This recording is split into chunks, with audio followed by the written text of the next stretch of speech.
Hello, everyone, and welcome to Addiction to Language. I'm your host, Andrew, and in this video, let's take a closer look at some of the words associated with the concept of being anti or anti, which means, of course, being against something.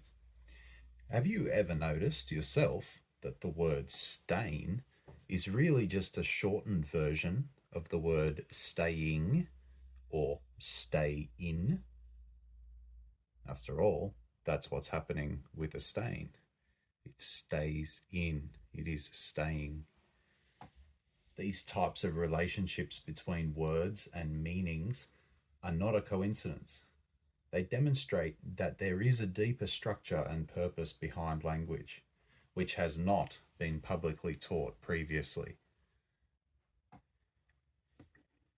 The word stain shares the same root as the word anti, which means to be against.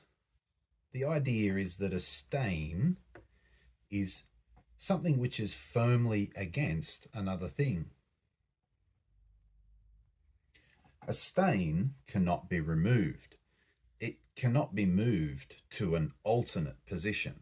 It remains in position. We can also call this opposition or opposition, the zero position.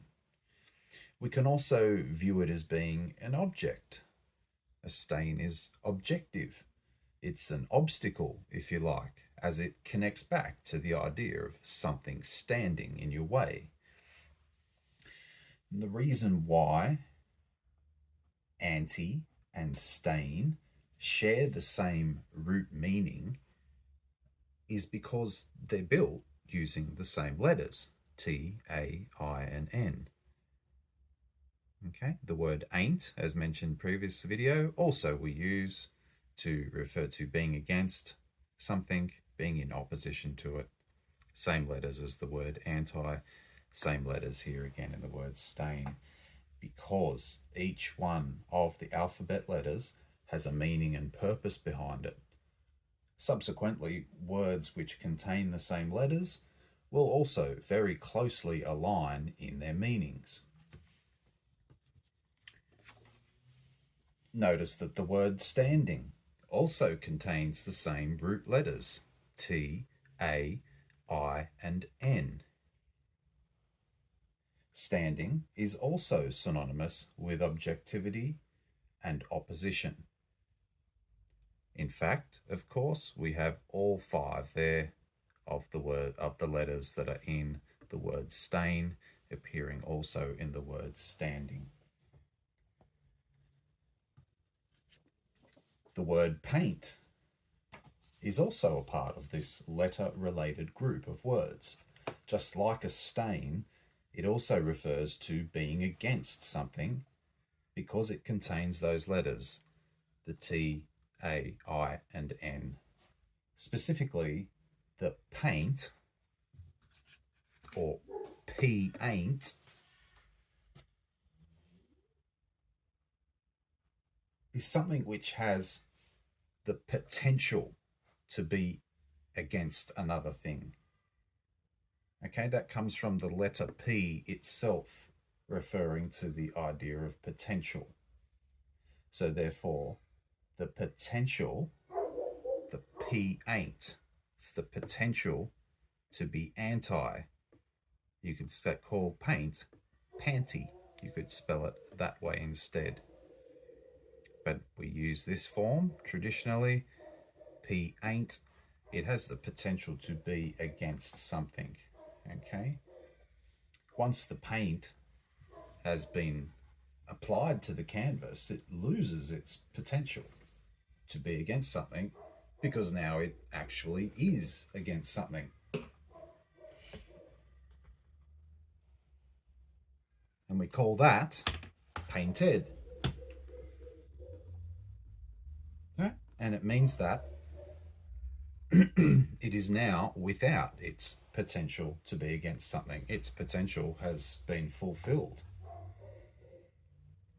Excuse me. Only after it is applied to a surface does it become painted. Right? The ed suffix is the same as a DE prefix. It cancels out the word and places it in opposition to its original meaning. So, painted is actually the same thing as if we were to say depaint. Sounds a little weird, I know, but that is the actual full structure, and we use obviously that prefix for other words. It's just not familiar to you to see it in that form, to hear it in that form, but it could be in that form. The potential is there to call it depainting. Oh, it's the painting. How about that?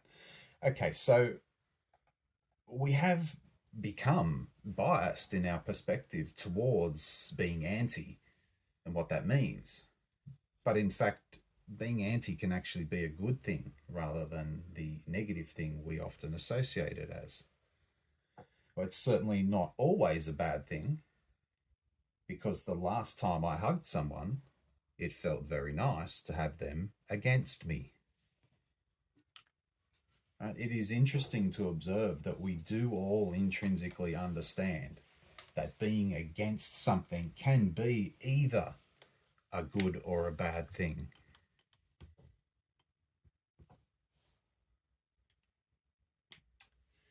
When you tell your lover that you want them against you, they know which polarity of the term you meant. Right? We could be against each other in war, or we can be against each other in peace. So it is that each word has a polarity of extreme opposite contexts, and a word also has a neutral context in the middle. The neutral context is always what the actual original root meaning of the word is.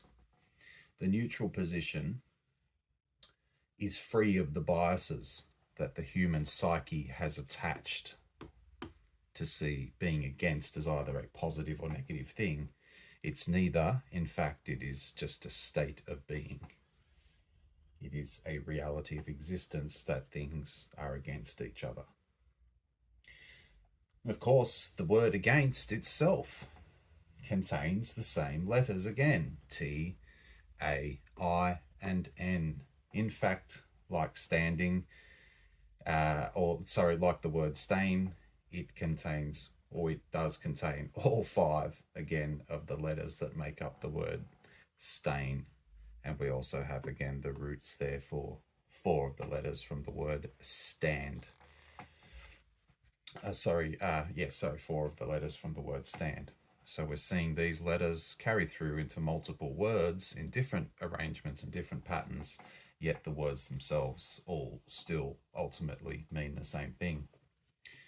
And so this tain from stain and this anti, it's in the words contain, maintain, fountain, maintain, and any other word ending in tain is also going to be referring to the same idea of keeping things together or standing in opposition. Right? When things are kept together, like the waters of a fountain, they're recycling endlessly. After all, that's what happens when two bodies are against each other. Life recycles itself endlessly.